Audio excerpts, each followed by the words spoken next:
Olá, paz e bem, estamos aqui com o nosso bate-papo católico e nós hoje vamos falar dos templários. Quem eram eles, né? Os templários, eles eram monges guerreiros, tá? O que acontece? Você viu, acompanhou minha aula sobre as cruzadas, você viu que os guerreiros de Cristo foram lá e tomaram a terra dos muçulmanos, né? Jerusalém, aquelas terras lá da Terra Santa que eles tinham conquistado. Só que tinha um problema, né? Quem ia tomar conta daquilo? Porque ficava inviável, né, o cara se mudar com toda a família, né, para pacífica a Terra Santa. Então, né, a providência divina chama a vocação dos templários, que no começo eram só 8 cavaleiros liderados por Hugo de Payens. E, né, logo, né, graças ao auxílio de São Bernardo de Claraval, né, foi um grande santo da época, ele começou a fazer pregações e as pessoas começaram a aderir aos templários, que logo se tornou uma das maiores ordens da Idade Média. E eles foram conhecidos como a Ordem dos Pobres Cavaleiros de Cristo e do Templo de Salomão.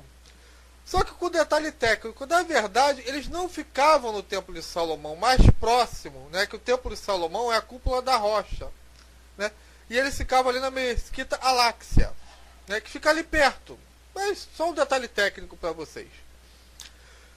Voltando à história, um dos maiores inimigos dos templários foi Saladino, né, que havia tomado grande parte dos territórios conquistados pelos cristãos. Aí, né, no meio daquela guerra contra Saladino, o experiente Raimundo de Trípoli tem uma ideia, né, e fala para o rei: o Saladino está no meio do deserto, e eles já estão acostumados a esse clima melhor que a gente, os europeus. Contudo, lá no deserto só tem camelo e bosta de camelo. Logo ele vai passar fome e sede assim a gente ganha a guerra, desgastando o Saladino.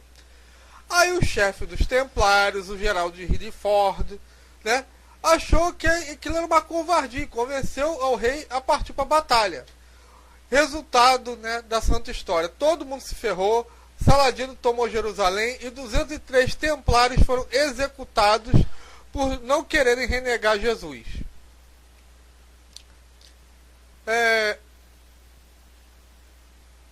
Os templários, né, participaram de outras guerras, né, contra os muçulmanos, mas como eles não eram muito brilhantes, né, táticos em guerra, em 1291 eles têm uma derrota terrível, que é aquela de São João de Acre, né, que colocaram eles para correr para a Europa, onde eles ficaram lá cheios de mimimi tentando voltar.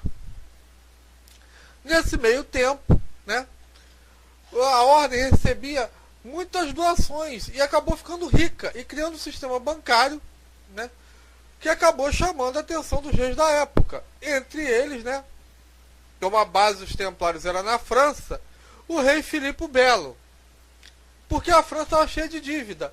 Aí estavam ali os templários, né, com aquele dinheiro todo, ele começou a campanha difamatória para se apoderar dos tesouros deles. Maravilha, né? O Papa Clemente V, que nessa época estava moribundo e exilado na França, tentou de alguma forma salvar os templários, investigar as acusações, né, levantadas, mas o Filipe Bela porcaria não esperou nada e já tinha mandado 54 templários para a fogueira. Enquanto o processo está sendo, né, correndo. No final do processo, né, os templários foram inocentados, beleza, mas já estava todo mundo tostado. Então, né, não fez muita diferença. O líder dos templários, o Jacques de Molay, disse, né, Deus sabe quem errou e pecou. Logo chegará o infortúnio àqueles que nos condenaram erroneamente. Deus vingará nossas mortes. Bom, gente, e aí, né, nesse rolo todo, o Filipe Belo defunto bateu a caçuleta, sem tocar a mão no tesouro, né, depois que o de Molay falou esse negócio todo. O Papa morreu porque já estava com o pé na cova. E aí, com os fins dos templários, começou o mito, né, começando pela essa maldição dos templários, né, que o cara falou, né, aquela velha maldição, você vai morrer. Muita gente fala para mim, Cláudio, você vai morrer. Eu falei, um dia você acerta, né, eu não vou ser imortal. Eu acho que não sou, peraí. Aí 450 anos depois, aquele clube de pedreiro inglês que a gente conhece por maçonaria, surgiu com a pseudo-história que eles eram descendentes dos templários, só para impressionar os franceses. O que os ingleses não fazem para impressionar os franceses, gente? Eu fico assim, pensando. E essa lorota foi criada por um escocês, era o Andrew Michael Ramsay, que acho que era o nome da criatura, né? Na qual os templários, eles eram sim pedreiros, mas eles queriam também construir o Templo de Salomão. Não sei porque que esse pessoal tem essa fixação em construir o Templo de Salomão, gente. É claro que essa lorota, hoje em dia, é desmascarada pelos próprios maçons, como o historiador maçom John Robson, né, que ele vem desmascarando essas firulas.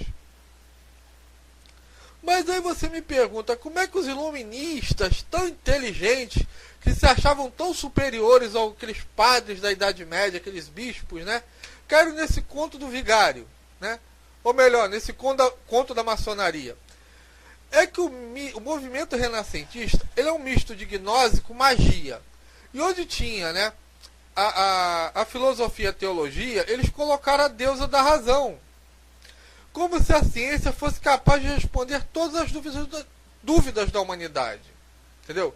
Então eles tiraram a Idade Média, ela tinha uma divisão entre a ciência natural, o que competia a ela, e o que competia a filosofia e a teologia, que é definir o que o homem está fazendo na Terra.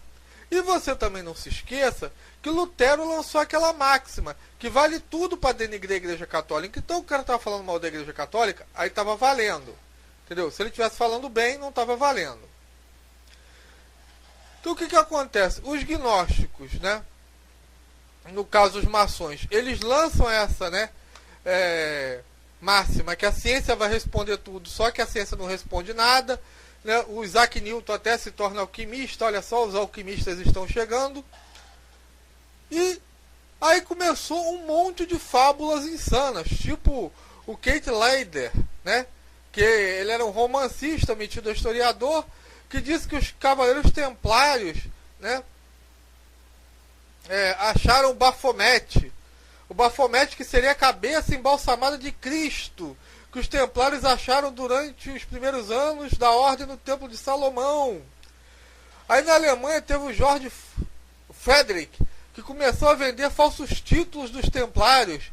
Aí, né, o pastor protestante, não podia faltar ele, né, porque os demônios estão sempre unidos, John Stark, a fim de progredir profissionalmente, propagou o conto dos templários e a maçonaria, e levando muitos a crerem na existência do Baphomet, quer dizer, achar a cabeça de Cristo lá, né, que era o tesouro do templário. Imagina isso, o corpo de Cristo, que é a base o corpo ressuscitado de Cristo, que é a base da fé cristã, e o cara protestante vai contra isso porque é contra a Igreja Católica, né? Aí veio a criação dos Illuminatis. Em 1982, você tem Jesus e Maria Madalena casando e tendo a dinastia merovingia. Jesus fundando um culto a Ísis, sendo rival de João Batista. Quer dizer, qualquer firula vale, gente. Esse povo é insano. Então, né, para terminar, né, eu vou fazer propaganda aqui do meu livro Catarina e a Lenda dos Sete Anjos, que você pode comprar pela editora Livre Expressão. Eu vou deixar o link aqui. Ou comigo, é só entrar em contato. Paz e bem, até a próxima. Valeu.